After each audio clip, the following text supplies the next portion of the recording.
Olá meus amigos, tudo bem? Como vocês estão?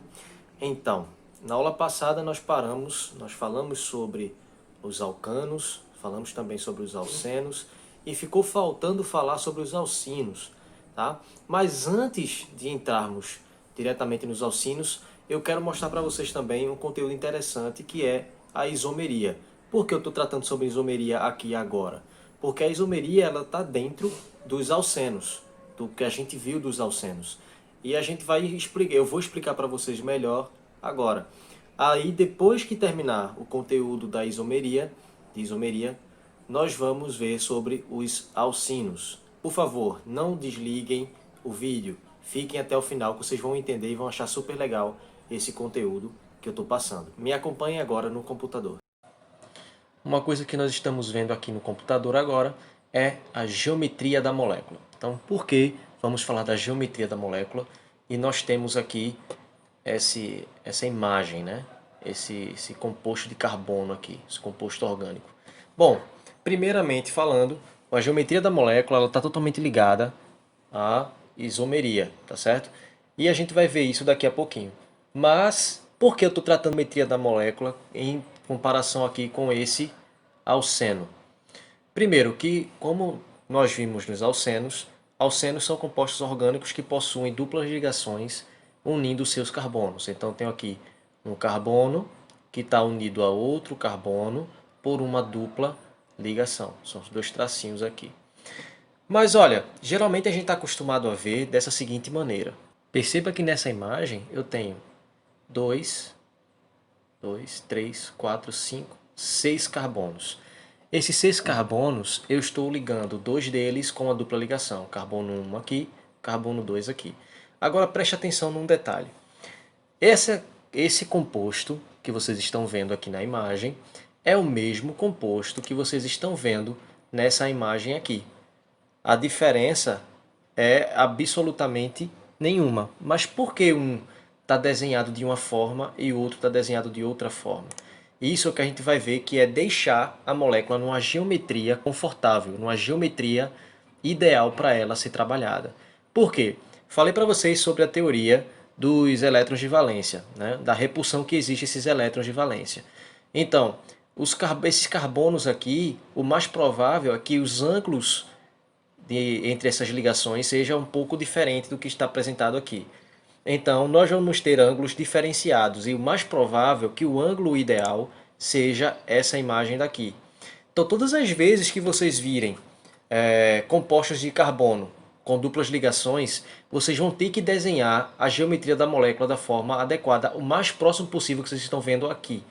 Geralmente, se tiver uma dupla ligação apenas, vocês vão ter que deixar essa dupla ligação de uma maneira do jeito que está nessa apresentação aqui, isolando a dupla ligação primeiro e colocando os outros carbonos, os outros átomos, em sequência a essa dupla ligação. Então nós estamos vendo que os 6 átomos de carbono estão no mesmo plano.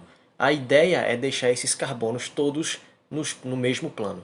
Então nós temos aqui 3 carbonos aqui, 3 carbonos aqui. Primeira coisa que eu tenho que fazer quando ver uma dupla ligação é isolar essa dupla ligação, conforme vocês estão vendo aqui. Isolei a dupla ligação e os outros carbonos que estão ligados a esse de cá, eles vão para uma geometria diferenciada. Pode ver que o ângulo de tensão dessa ligação aqui é diferente. Porque a gente poderia ter uma ligação aqui, nesse canto aqui, e outra aqui, para cima.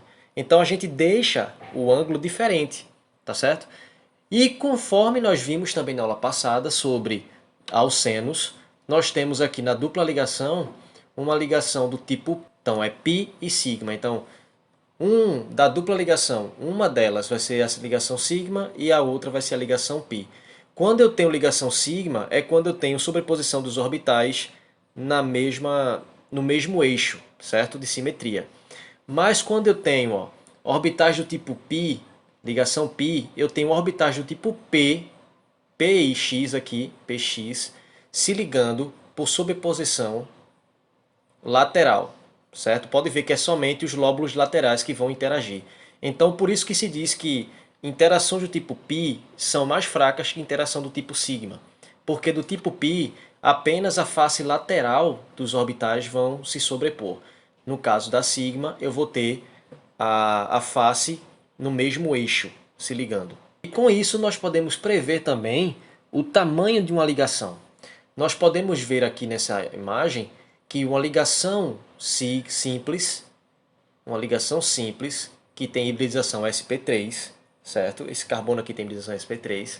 Nós temos que a ligação simples ela tem um tamanho, um comprimento de 150 picômetros.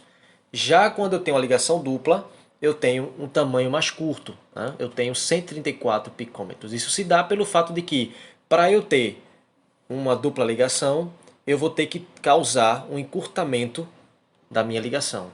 Então, possivelmente, a distância entre esses dois carbonos é inferior à distância entre esses dois carbonos. Agora sim eu posso trabalhar com vocês o conceito de isomeria cis-trans. Por quê? Como eu tive que colocar todos os carbonos do alceno no mesmo plano, e agora eu tenho dupla ligação isolada, eu posso pegar o mesmo composto que eu peguei para vocês anteriormente e posso trabalhar o que a gente chama de isômero. O que é isômero? A gente já viu sobre isomeria, que é quando eu tenho compostos orgânicos de mesma fórmula molecular, só que com estrutura química diferenciada, tá certo? Como é que a gente vai entender como é que funciona isso? Apenas observando esse exemplo aqui. O isômero cis, a gente vai entender que cis é quando eu tenho a mesma face, certo? Está no mesmo plano. Então, os 4 ligantes, porque a gente sabe que o carbono possui 4 formas de fazer ligações diferentes, certo? Então, aqui, ó, eu observando esse carbono de cá, eu tenho quantos ligantes? Tenho esse CH3, esse hidrogênio e tenho essa ligação aqui, certo? Então eu tenho 3 ligações, que com a dupla ligação faz 4. Então esse carbono tem a mesma quantidade. Então se eu tenho esse ligante diferente desse, e esse sendo igual ao anterior, eu posso ter 2 ligantes iguais, certo? Nesses ligantes que são iguais, eu vou observá-los.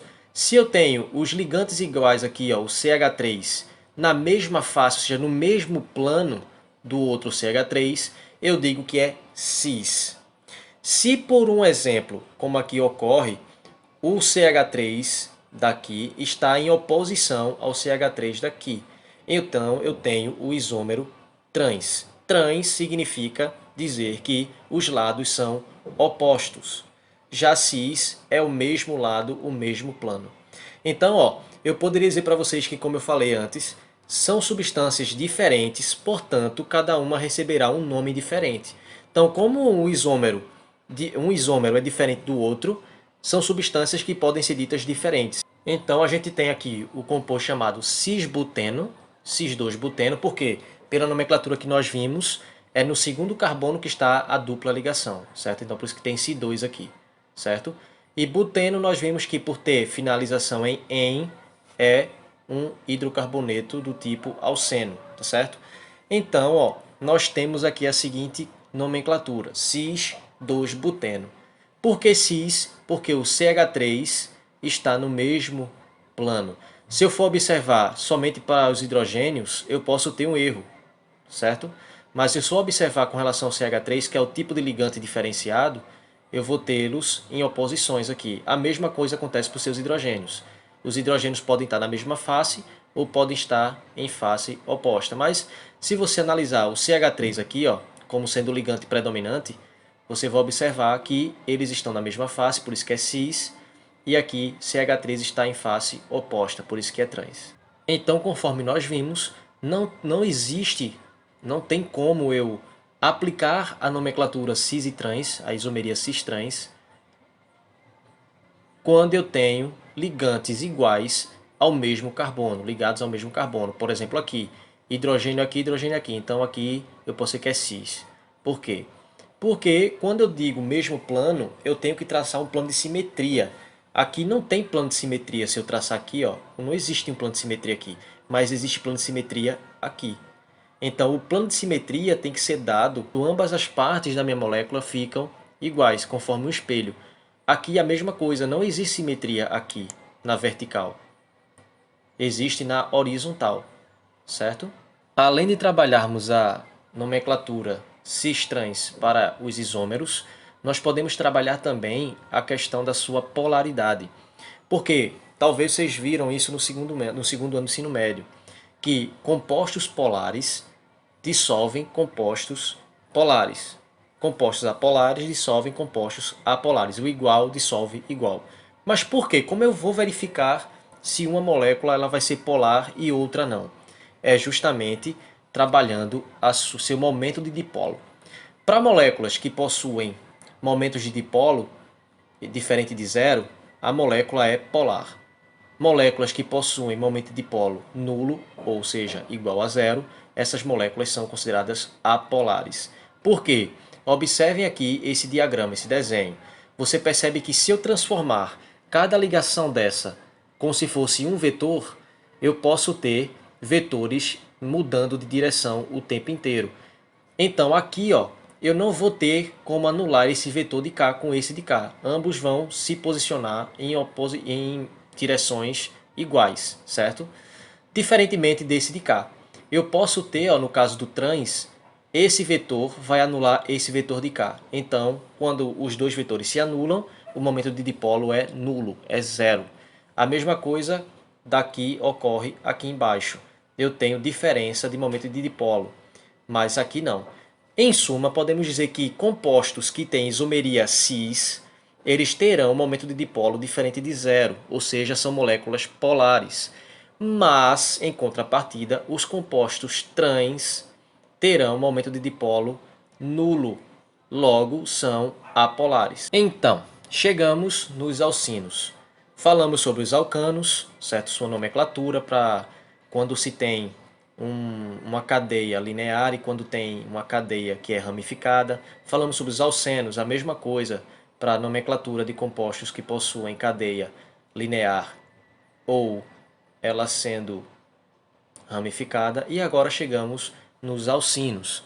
Os alcinos são chamados assim por serem hidrocarbonetos, nas quais as suas moléculas contêm ligação tripla carbono-carbono. Como por exemplo aqui, ó, nós temos aqui um carbono com a ligação tripla e outro carbono. Essa ligação tripla ela é considerada como uma insaturação.